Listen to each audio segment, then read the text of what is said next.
नमस्कार। हमें बचपन से ये चीज़ें सिखाई जाती है कि अच्छी संगत में रहोगे तो अच्छी चीज़ें करोगे, बुरी संगत में रहोगे तो बुरी चीज़ें करोगे।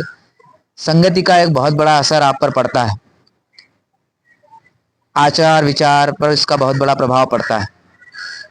लेकिन तुलसीदास जी ने सुंदरकांड में एक चौपाई लिखी है कि सुमति कुमति सबके उर रहहि, नाथ पुराण निगम अस कहहि।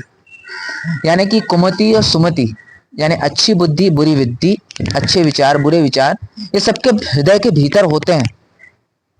ये बात उन्हें पता होती है कि वो क्या गलत कर रहे हैं। चोर को ये पता होता है कि वो चोरी कर रहा है, वो गलत काम, लेकिन वो अपनी बुद्धि से उसे करता है। उसे अलग से कहीं से शिक्षा लेने की जरूरत नहीं होती। तो एज नाथ पुराण निगम, मतलब पुराण वेद और जानकार लोग ये कहते हैं कि मनुष्य के भीतर ये उसे पहले से ही पता होता है कि वो सही क्या कर रहा है या गलत क्या कर रहा है। इसी पर एक व्यंग लिखा है हरिशंकर परसाई जी ने, सदाचार का तावीज। यानी कोई भी तावीज या पाठ्य पुस्तक या ऐसी चीजें आपको सही मार्ग पर नहीं ला सकती अगर आपके हृदय में ही कोई बुरी चीज निवास करती है या बुरे विचार निवास करते हैं। तो चलिए शुरू करते हैं। एक राज्य में हल्ला मचा कि भ्रष्टाचार बहुत फैल गया है। राजा ने एक दिन दरबारियों से कहा, प्रजा बहुत हल्ला मचा रही है कि सब जगह भ्रष्टाचार फैला हुआ है, हमें तो आज तक कहीं नहीं दिखा। तुम लोगों को कहीं दिखाओ तो बताओ। दरबारियों ने कहा, जब हुजूर को ही नहीं दिखा तो हमें कैसे दिख सकता। राजा ने कहा, नहीं नहीं, ऐसा नहीं है। कभी कभी जो मुझे नहीं दिखता वो तुम्हें दिखता होगा, जैसे मुझे बुरे सपने कभी नहीं दिखते पर तुम्हें तो दिखते होंगे। दरबारियों ने कहा, जी दिखते हैं, पर वो सपनों की बात है। राजा ने कहा, फिर भी तुम लोग सारे राज्य में ढूंढ कर देखो कि कहीं भ्रष्टाचार तो नहीं है। अगर कहीं मिल जाए तो हमारे देखने के लिए नमूना लेते आना, हम भी तो देखें कि कैसा होता है। एक दरबारी ने कहा, हुजूर वो हमें नहीं दिखेगा, सुना है वो बहुत बारीक होता है। हमारी आंखें आपकी विराटता देखने की इतनी आदी हो चुकी हैं कि हमें बारीक चीज नहीं दिखती। हमें भ्रष्टाचार दिखा भी तो उसमें हमें आपकी ही छवि दिखेगी, क्योंकि हमारी आंखों में तो आप ही की सूरत बसी है। पर अपने राज्य में एक जाति रहती है जिसे विशेषज्ञ कहते हैं। इस जाति के पास कुछ ऐसा अंजन होता है कि उसे आंखों में आंच कर वे बारीक चीज भी देख लेते हैं। मेरा निवेदन है कि इन विशेषज्ञों को ही हुजूर भ्रष्टाचार ढूंढने का काम सौंपे। राजा ने विशेषज्ञ जाति के 5 आदमी बुलाए और कहा, सुना है हमारे राज्य में भ्रष्टाचार है, पर वो कहाँ है यह पता नहीं चलता। तुम लोग उसका पता लगाओ, अगर मिल जाए तो पकड़कर हमारे पास ले आना, अगर बहुत हो तो नमूने के लिए थोड़ा लेते आना। विशेषज्ञों ने उसी दिन से छानबीन शुरू कर दी।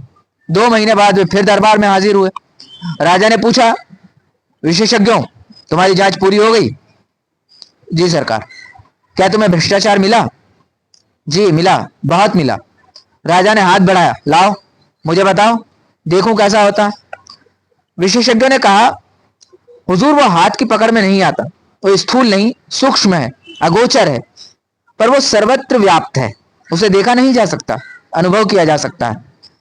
राजा सोच में पड़ गए, बोले, विशेषज्ञ तुम कहते हो कि वो सूक्ष्म है, अगोचर है और सर्वव्यापी है, ये गुण तो ईश्वर के हैं, तो क्या भ्रष्टाचार ईश्वर है?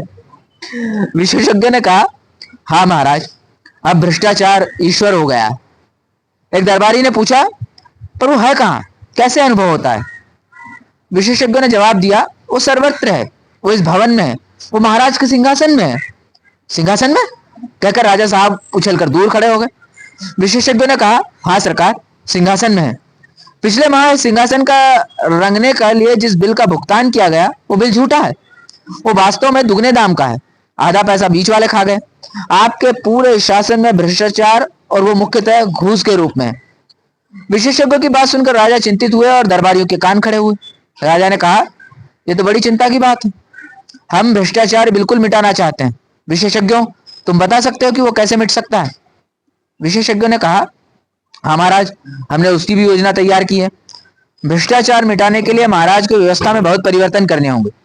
एक तो भ्रष्टाचार के मौके मिटाने होंगे, जैसे ठेका है तो ठेकेदार है, और ठेकेदार है तो अधिकारियों को घूस है। ठेका मिट जाए तो उसकी घूस मिट जाए। इसी तरह और भी बहुत सी चीजें हैं जिन कारणों से आदमी घूस लेता है, वो विचारणीय है। राजा ने कहा, अच्छा तुम अपनी पूरी योजना रख जाओ, हम और हमारा दरबार उस पर विचार करेंगे। विशेषज्ञ योजना रखकर चले गए। राजा और दरबारियों ने भ्रष्टाचार मिटाने की योजना को पढ़ा, उस पर विचार किया। विचार करते दिन बीतने लगे और राजा का स्वास्थ्य बिगड़ने लगा। एक दिन एक दरबारी ने कहा, महाराज, चिंता के कारण आपका स्वास्थ्य बिगड़ता जा रहा है। उन विशेषज्ञों ने आपको झंझट में डाल दिया। राजा ने कहा, हाँ, वो मुझे रात को नींद नहीं आती। दूसरा दरबारी बोला, अरे ऐसी रिपोर्ट को आग के हवाले कर देना चाहिए जिससे महाराज की नींद में खलल पड़े। राजा ने कहा, पर करे क्या? तुम लोगों ने भी भ्रष्टाचार मिटाने की योजना का अध्ययन किया है, तुम्हारा क्या मत है कि उसे काम में लाना चाहिए? दरबारियों ने कहा, महाराज, वो योजना क्या है? एक मुसीबत है। उसके अनुसार कितने उलटफेर करने पड़ेंगे, कितनी परेशानी होगी, सारी व्यवस्था उलट पुलट हो जाएगी। जो चला आ रहा है उसे बदलने की नई नई कठिनाइयां पैदा हो सकती हैं। हमें तो कोई ऐसी तरकीब चाहिए जिससे बिना कुछ उलटफेर किए भ्रष्टाचार मिट जाए। राजा साहब बोले, मैं भी यही चाहता हूँ, पर ये हो कैसे? हमारे प्रपितामह को तो जादू आता था, हमें वो भी नहीं आता। तुम लोग ही कोई उपाय खोजो। एक दिन दरबारियों ने राजा के सामने एक साधु को पेश किया और कहा, महाराज, एक कंदरा में तपस्या करते हुए इन महान साधक को हम ले आए हैं। इन्होंने सदाचार का तावीज बनाया है। वो मंत्रों से सिद्ध है और उसके बांधने से आदमी एकदम सदाचारी हो जाता है। साधु ने अपने झोले में से एक तावीज निकालकर राजा को दिया। राजा ने उसे देखा, बोले, हे साधु, इस तावीज के विषय में मुझे विस्तार से बताओ। इससे आदमी सदाचारी कैसे हो जाता है?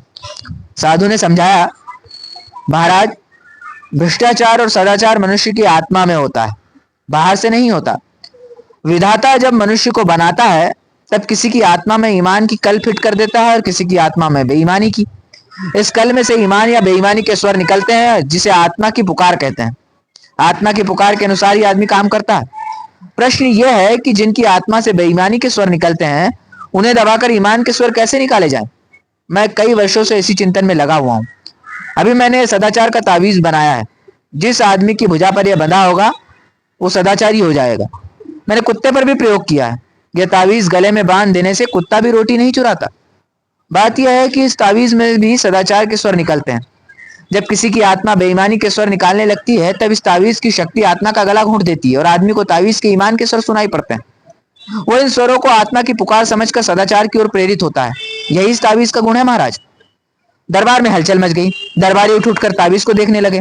राजा ने खुश होकर कहा, मुझे नहीं मालूम था कि मेरे राज्य में ऐसे चमत्कारी साधु भी हैं। महात्मन, हम आपके बहुत आभारी हैं। आपने हमारा संकट हर लिया। हम सर्वव्यापी भ्रष्टाचार से बहुत परेशान थे, मगर हमें लाखों नहीं करोड़ों तावीज चाहिए। हम राज्य की ओर से तावीजों का एक कारखाना खोल देते हैं। आप इसके जनरल मैनेजर बन जाएं और अपनी देखरेख में बढ़िया तावीज बनवाइए। एक मंत्री ने कहा, महाराज, राज्य क्यों संकट में पड़े? मेरा तो निवेदन है कि साधु बाबा को ही ठेका दे दिया जाए। वे अपनी मंडली से तावीज बनवा कर राज्य को सप्लाई कर देंगे। राजा को यह सुझाव पसंद आया। साधु को तावीज बनाने का ठेका दे दिया गया। उसी समय उन्हें 5 करोड़ रुपए कारखाना खोलने के लिए पेशगी मिल गए। राज्य के अखबारों में खबरें छपी, सदाचार के तावीज की खोज, सदाचार के तावीज की खोज, तावीज बनाने का कारखाना खुला। लाखों तावीज बन गए। सरकार के हुक्म से हर सरकारी कर्मचारी की भुजा पर एक एक तावीज बांध दिया गया। भ्रष्टाचार की समस्या का ऐसा सरल हल निकल आने से राजा और दरबारी अब खुश थे। एक दिन राजा की उत्सुकता जागी। सोचा, देखे तो यह तावीज कैसे काम करता है। वो वेश बदलकर एक कार्यालय पहुंचे। उस दिन महीने की 2 तारीख थी।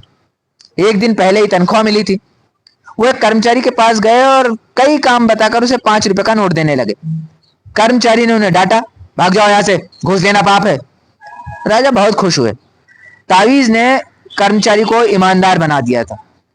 कुछ दिन बाद वो फिर वेश बदलकर उसी कर्मचारी के पास गए। उस दिन 31 तारीख थी, महीने का आखिरी दिन। राजा ने फिर उसे 5 का नोट दिखाया और उसने लेकर जेब में रख लिया। राजा ने उसका हाथ पकड़कर बोले, मैं तुम्हारा राजा हूं, क्या तुम आज सदाचार का तावीज बांध कर नहीं आए? अब बांधा है सरकार, ये देखिए। उसने आस्तीन चढ़ाकर तावीज दिखा दिया। राजा असमंजस में पड़ गए, फिर ऐसे कैसे हो गया? उन्होंने तावीज पर कान लगाकर सुना। तावीज से स्वर निकल रहे थे, अरे आज 31 है, आज तो ले ले। कुमति सुमति सबके उर रहे, नाथ निगम पुराण सब कहे।